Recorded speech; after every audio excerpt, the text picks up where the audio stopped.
Good evening. For those of you that have never visited our podcast before, my name is Buffy. I am a women's lifestyle creator on TikTok, Instagram, and YouTube, talking about women's lifestyle issues such as parenting, marriage, relationships, mental health, self-empowerment, inclusion, self-improvement, biohacking, cycle syncing, the gut microbiome, all sorts of things that interest women. And ultimately, my goal is to provide you with information that you can utilize to level up, to live your best life, and then pass that on to future generations, right? So that you can show your children that you're living your best life and how they can look at you and see the roadmap of what it means to live your best life. And hopefully they can live their best life and that end up being your legacy. And also, I've also thought it would be pretty neat to have a village of women who are empowered, who are looking to level up and improve their life and improve the lives of others as well. And so that's ultimately where I'm at. So without further ado, today we're going to talk about raising siblings who actually like each other. Does this sound like a pipe dream? Hopefully not. Preventing pitfalls and building lifelong bonds, which isn't that what family's supposed to be? Family's supposed to look after each other. There's not supposed to be sibling rivalry. I know sometimes there is. There's also supposed to be support that we can count on in families. Too often, a lot of families are distant or estranged, and there's a lot of lonely people out there that are struggling with that and have to kind of make their own village. So hopefully we all can figure out how to bridge the gap that avoids sibling rivalry. Hey friends, welcome back to my show. If you've ever felt like your living room is less of a family space and more like a boxing ring, you're not alone. Excuse me. Today we're diving deep into how to help siblings move from rivalry to real friendship. I talk fast, so buckle up. You might want to grab a notebook because I'm dropping strategies you can use today. Understanding the landscape. Why sibling relationships matter. Sibling relationships as an only child, both myself and my spouse are only children. And it can be difficult because we are both only children. And so we didn't know the understanding of sibling relationships per se. I was actually blessed, even though I was an only child, to have a stepsister who is like my sister. We actually met when I was 6 and she was 7. And so that was really nice. And we still are pretty close. We're very much alike. We've had similar life experiences. And so I did have, she is the closest thing that I will ever come to having a sibling. And she's been there for me and I've been there for her. And our relationship has grown and evolved. Of course, there was some sort of sibling rivalry in some ways because we were different. And at times we butted heads because we both wanted our own way. But ultimately, I mean, we're still connected. We still do things together. Our children do things together. They consider themselves to be cousins, which they actually are, right? You make your own family. And she's also been very good to me. And I hope that she thinks that I've been very good to her as well. So, lifelong companionship, emotional support, especially the loss of family, makes it harder because my husband and I are both going to have to go through that kind of alone, like on our own, as well as built-in social skills training. I'm a little awkward. Maybe that's why. I don't know. And I have a lot of people say, only children, like they're used to getting whatever they want. So you must be like that too. Not necessarily. Let's try to avoid stereotypes, right? So also let's talk about the difference between normal and problematic conflict. Disagreements are healthy, right? No one is going to agree with everything that somebody else says all the time. It's just not going to happen. Constant hostility is not. We're talking physical hostility, emotional hostility, name calling, things like that. That is not normal. And that is not what we want in a healthy home. Does it happen sometimes? Sure. Hormones and, personality conflicts sometimes, anger escalating, people needing naps, right? It just goes. So let's talk about family dynamics check-in. Parental stress, comparison, and communication style influence sibling bonds. So if the parents are struggling financial stress, dad just lost a job, if they're potentially considering separation, that's another thing that could potentially cause the children to be on edge, because children are very astute. They notice things. They're very aware. And so if they see that the parents aren't really, something's changed with the parents, then that kind of gives them a bit of anxiety and then may cause further issues with them. As well as comparison. You never want to say, Johnny is the smart one, Sally is the pretty one, and Joey, we don't know about Joey. We think he's going to be the troublemaker. So you literally are setting in stone stereotypes about your children that may or may not be favorable to them. Who wants to be the troublemaker? Who wants to just be the pretty one? So if you're just the pretty one, does that mean that you're stupid? If you're the smart one, does that mean that you're not attractive? And we shouldn't be giving our kids those labels anyway, And I know that probably most of you don't do that, but that's just an example because there are some parents that do. Right or wrong, there are some parents that do. And so those different things can affect the sibling dynamic. And we want to do our best to make sure that they realize that they have each other. They are siblings. They share the same blood. They need to have that sort of relationship. And it's going to be a relationship that's going to be lifelong, hopefully. So common pitfalls and their roots. Number 1, competition for attention. Parents are the limited resource. Essentially, it's a metaphor, meaning that the parents only have so much time, so much energy, so much attention to go around. So ultimately there is, I need as much attention from our parents as I can get, right? And sometimes there's kids who start doing bad behavior because they feel like that's a way for them to be able to get attention from mom or dad or both, right? Any attention is good attention, even if it's negative in some kids' eyes, ultimately. And so honestly, the quick fix to that is micro moments of connection daily. It doesn't have to be a big grand gesture. It could be tucking them in at night. It could be reading them a bedtime story, reading them a Bible story, asking how their day was. What's your high? What's your low, right? What's your high point of the day? What was your low point of the day? Is there anything I can do to help you through certain things? If you have anything that's stressing you out or frustrating you or anything like that, know that I'm always here. Know that my door is always open to you. And I think that makes a big difference because I know when I was growing up, some of the things I was worried about were probably silly. We're kids, we're growing up. But it was nice to know that there was an open door available to me. And I felt so much safer coming to a grown-up that had said, look, we can talk about anything. No judgment, nothing. Just ask a question. You have a question. I would rather you ask me the question instead of going to someone that doesn't know the answer and giving you the wrong answer. Feel free to ask me anything. Fairness fights, right?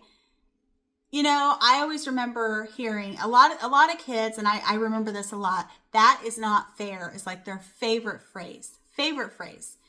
And it really irks me when I hear adults say, that's not fair. That's not fair. That's not fair. That's not fair. Because what is the ultimate response? You're right. Life is not fair. It's not going to be fair, right? There's a lot of people that have gotten the short end of the stick in life. And to say life is not fair is kind of a slap in the face because we all can look around and realize that there are certain situations that we don't like because they're not fair and we don't want to see them, but they still exist, unfortunately, because there hasn't been a remedy to remedy them. So rather than talk about fairness, let's talk about equity versus equality.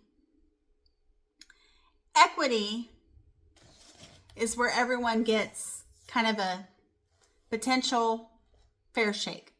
Equity is somewhat fair in the way versus equality. Equality where everyone is treated the same. And equality kind of is a mixed bag, especially when you're talking about certain groups that seem to be marginalized more than others. For instance, those with lower socioeconomic status, certain races, and other things that have been marginalized through history and currently, sometimes depending on the scenario. So fair isn't always equal. It's everyone getting what they need. And in an ideal world, there would be no homeless people, right? They would have enough to eat. They would have a roof over their head. That's what would be fair. That's what would be equitable. That's what they would deserve, right? But unfortunately, that's not the case. And it's heartbreaking and it's sad. And those are conversations that we have to have with our kids when we feel that they're ready for those conversations. Also, sometimes they're just personality clashes. You may have a type A child who feels like they are the leader of the sibling group. They're the oldest, maybe. They feel like they're the most intelligent. They feel like they're the wisest. And then you have a child who's type A and it's like, or type B, and it's like, I don't really care. But I don't want her telling me that I can't do X, Y, Z because mom said I could. So then you run into that, right? Some kids just don't mesh initially.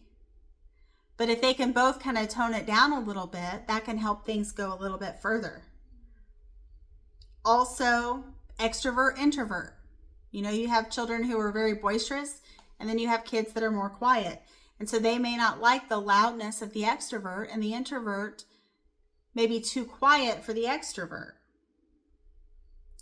So you can also sit with your kids and talk out their differences. Help them understand that they're different. Just because they're different doesn't mean that they're destined to never get along, right? Because we grow, we change, we evolve. And so maybe it's okay for them to say, Johnny's a little too loud.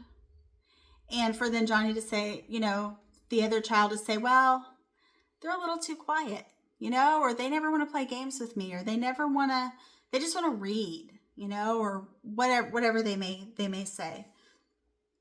And also be mindful of escalation loops. Minor annoyances can become big blow-ups. And like I said, my husband and I are both, only children. And with 5 children, escalations can happen very quickly. Very quickly. And it sometimes takes quite a while to get them to kind of simmer down and chill out. So let's talk about core strategies to build connection. Emotion coaching. Quick validating phrases. You're angry because you feel left out. You're angry because you're being misunderstood. You're angry because you feel like you are always getting called out for something that you've done, and you feel like that is not fair. Also, family problem solving circles. Those are really helpful because everyone can have a little bit of an input, especially if you can keep it calm and I statements and things like that, rather than you always, you, and the pointing the finger and the wagging the finger and everyone jumping on and piling on that person. Ultimately, family circles can be very empowering and very helpful. And the other solution to that would be everyone gets 2 uninterrupted moments to speak. And if somebody interrupts, again, it's like, nope. They have 2 minutes. And if you want to do a timer, whatever you want to do to make sure that it's, fair and equitable, then by all means. And then one-on-one parent dates. That's a really great idea. Maybe somebody has a certain day of the week, or you do them once a month, or whatever you decide to do. That is another way to build connection. Because if they're building connection with the parents, then that gives time and it takes away from the parent scarcity issue. And then shared missions. You could always do mission statements, right? You could also look into cooking together, building a fort, gardening. Teamwork projects build trust. One of the things that our family does is we do a family Halloween costume like every year, and it's been tradition for quite some time. And the children enjoy it, and they really like kind of the bonding, the fun aspect of it, because Halloween's fun for kids. And it also, we're all kind of a cohesive unit. We've been The Simpsons before. We've been Wizard of Oz before. We've been Peter Pan before. Scooby-Doo before, Mario Brothers before. And then let's talk about preventative mindsets. Also, the other thing is too, the whole daily micro connection. Eye contact and a 10-second hug at transitions is awesome because, again, it kind of builds that bond and lets them know that it's still there, even though maybe they're going to school or, maybe they've got an activity to go to or they're going to a friend's house or any number of things. Now let's talk about preventative mindsets. Drop labels, like we talked about. Avoid she's the smart one, he's the athletic one. Celebrate individual strengths without comparison. Comparison is the thief of joy, and it's no different in children. Teach conflict scripts. I feel X when you Y because Z, right? Model conflict resolution. Let kids hear parents calmly working out disagreements. Not screaming, not yelling, not being excessively loud and frustrated and disrespectful to the other party. So let's talk about real life scenarios and quick scripts. Sharing toys. Let's set a timer for turns. That seems very reasonable. Teenage privacy battles. Respecting closed doors and personal items. Group chores. Rotating responsibilities to avoid resentment. So everyone gets a share at that particular chore. They may find it an easy chore, so they want it more often. But hey, everyone gets a turn at the easy chore, just like everyone gets a turn at the hard chore. Let's talk about long-term perspective. Sibling bonds evolve.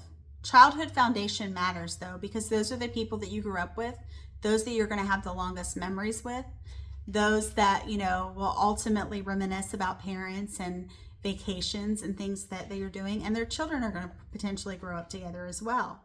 Encourage memories, photo journals, and remember when rituals. Those are things that cement the bond to both the children and the parents. Remember, your job isn't to stop every argument. It's to guide your kids in handling conflict with respect and empathy. When you create a home that values problem solving and emotional awareness, you're giving them skills they'll carry into every relationship. If today's episode gave you an aha moment, share it with a friend who's in the trenches of sibling squabbles. You can contact me on Instagram at recovering_perfectionist_mama. With your biggest sibling challenge, I'd love to share a tailored tip. And don't forget to rate, review, and subscribe so more parents can create calmer, more connected families. Thank you for tuning in, and I hope you'll join us here soon. Again, we'll be doing another podcast episode very soon, and thank you for joining us, and I hope you have a great night. Bye-bye.